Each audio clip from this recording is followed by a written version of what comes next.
సమయంలో ఉన్నాం. ప్రజలకు పవిత్రమైన బాధ్యత మనకు పెట్టారు.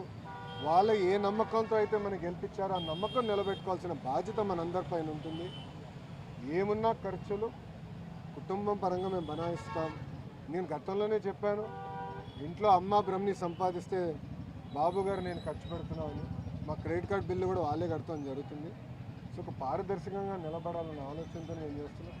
ఇక్కడ మీడియా మిత్రులు కూడా తెలుసు, నేను ఎప్పుడు విశాఖపట్నంకి వచ్చినా గవర్నమెంట్ ప్రోగ్రామ్ వచ్చినా కూడా నేను తెలుగుదేశం పార్టీ కార్యాలయంలో ఆనాడు పాదయాత్రకు వాడిన బస్సులోనే మేము పడుకుంటా పొద్దున్నేసి కార్యకర్తలు కలిసిన తర్వాతనే ఏ కార్యక్రమానికి అయితే నేను బయలుదేరతాం కూడా మీరందరూ చూస్తాం జరుగుతుంది.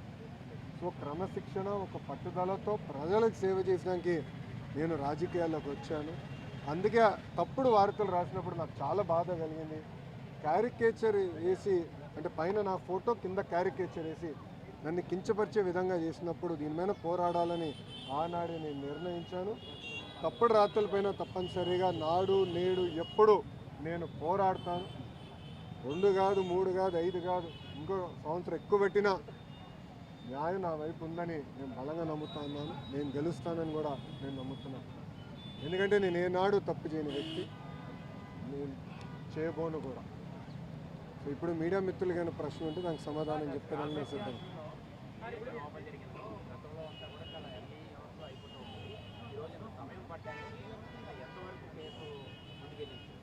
అంటే నా ఎగ్జామినేషన్ ఈరోజుతో పూర్తయింది.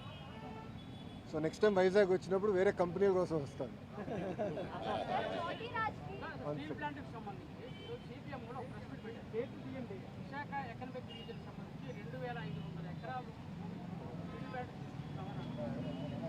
ఎవరన్నారండి? ఒక్క నిమిషం సార్, ఒక్క నిమిషం.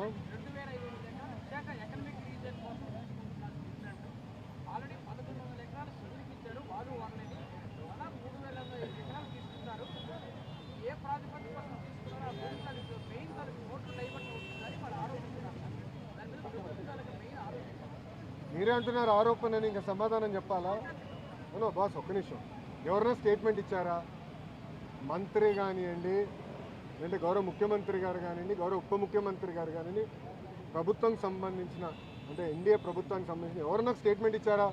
ఫలానా భూమి 14,000 కోట్ల రూపాయలు కేంద్ర ప్రభుత్వం, రాష్ట్ర ప్రభుత్వం విశాఖ ఉక్కుని కాపాడడానికి మేము ఇన్ఫ్యూజ్ చేసాం. ఈరోజు విశాఖ ఉక్కు 3rd మన బాయిలర్ ఏదైతే ఉందో అది కూడా మేము యాక్టివేట్ చేసాము. ఫుల్ ప్రొడక్షన్కి మేము తీసుకొచ్చాము. గతంలో కూడా ఇలాంటి పరిస్థితి వస్తే ఆనాడు వాజ్పేయి గారు, చంద్రబాబు నాయుడు గారు కలిసి విశాఖ ఉక్కుని కాపాడారు. ఈరోజు మోడీ గారు, చంద్రబాబు నాయుడు గారు కలిసి మళ్ళీ విశాఖ ఉక్కుని కాపాడుతున్నారు. సో అపోహలు ఏం అవసరం లేదు. విశాఖ ఉక్కుని ప్రైవేటీకరణ జరగదు, జరగనీయం. కానీ విశాఖ ఉక్కు ప్రాఫిట్లో నడవాలని మేము అందరం కోరుకుంటున్నాం. ఎందుకంటే పదే పదే బెయిల్అవుట్లు ఇస్తాం కరెక్ట్ కాదు. ప్రాఫిట్లో నడవాలి, దానికి అందరూ సహకరించాలి. విశాఖ ఉక్కుకి సంబంధించిన భూమి 1 ఎకరం కాదు కదా, 1 గజం ఏ ఒరిజినల్ ఇంటెన్షన్కి ఇచ్చారో దానికే వాడతాం తప్ప వేరే దానికి డైవర్ట్ చేయాలన్న ఆలోచన ఎన్డీఏ ప్రభుత్వానికి లేదు. సిపిఎం సోదరులకి స్క్రిప్ట్ ఎక్కడి నుంచి వచ్చిందో వాళ్ళే దానికి సమాధానం చెప్తే బాగుంటుంది.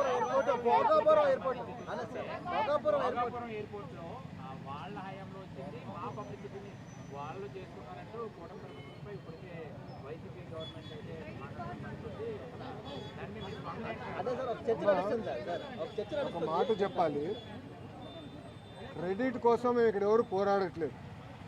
పని చేసేదానికి, ప్రజలకి పెద్ద ఎత్తున ఉద్యోగాలు, ఉపాధి కల్పించడానికి మేము అహర్నిశలు కష్టపడుతున్నాము. దయచేసి అది గుర్తుపెట్టుకోండి. ఇదే జగన్మోహన్ రెడ్డి గారు ఆనాడు ఏం చెప్పారు? ఎర్ర బస్సు రాని ఊరికి ఎయిర్పోర్ట్ అవసరమా అని చెప్పారా లేదా? వీడియో మీరు చూసారా లేదా? మళ్ళీ ఇప్పుడు ఆయన వచ్చి అన్ని మాటలు మాడితే ఎంతవరకు న్యాయం? నంబర్ 1.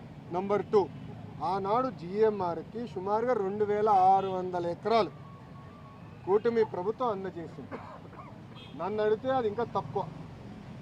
ఒక హైదరాబాద్ ఎయిర్పోర్ట్కి 5,000 ఎకరాలు ఇచ్చాం.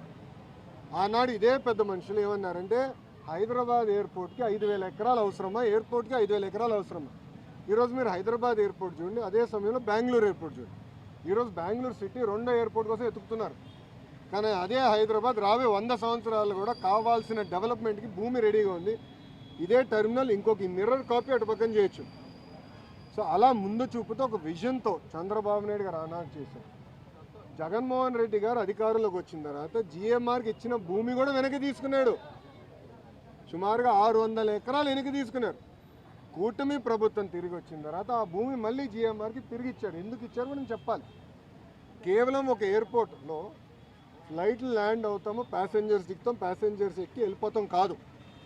లార్జర్ ఎకో సిస్టమ్ అనేది చాలా చాలా అవసరం. లార్జర్ ఎకో సిస్టమ్ అంటే MRO engine maintenance, under body maintenance, paint shop, ఇవన్నీ ఎకో సిస్టమ్ ఏర్పాటు చేస్తేనే పెద్ద ఎత్తున మన పిల్లలకి ఉద్యోగాలు ఉపాధి కల్పించగలుగుతాం. ఆ లక్ష్యంతో ఆ భూమి కూడా తిరిగి వాళ్ళకి ఇచ్చి ఎంఆర్ఓ ఏర్పాటు చేస్తున్నాం.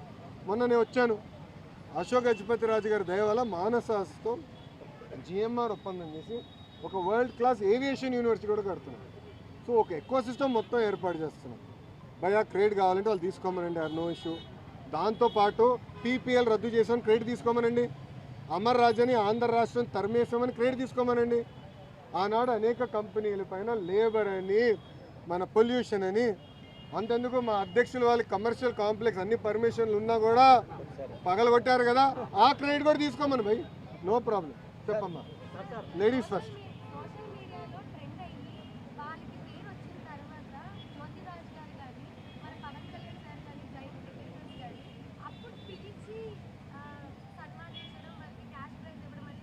అవునమ్మా, అమ్మా అగ్రీ అమ్మా. ఇప్పుడు ఏంటంటే స్పోర్టింగ్ ఎకో సిస్టమ్ మొత్తం మనం క్రియేట్ చేయాల్సిన అవసరం ఉంది.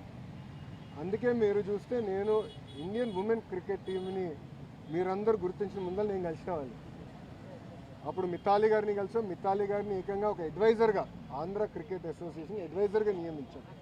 సో మితాలి గారితో కూడా మేము ఏం మాట్లాడారంటే షీ ప్లేస్ అని ఒక ప్రోగ్రామ్ రూపొందిద్దాం. అంటే మహిళలు పెద్ద ఎత్తున ఒక క్రికెట్లో, ఇప్పుడు అదేవిధంగా మన వెయిట్ లిఫ్టింగ్లో కానివ్వండి, మన ట్రాక్ అండ్ ఫీల్డ్లో కానివ్వండి, చెస్లో కానివ్వండి, ఇట్లా పెద్ద ఎత్తున ఎంత ప్రోత్సహించాలి దాంతో ఒక పాలసీ ఫ్రేమ్వర్క్ మేము తీసుకొస్తున్నాం.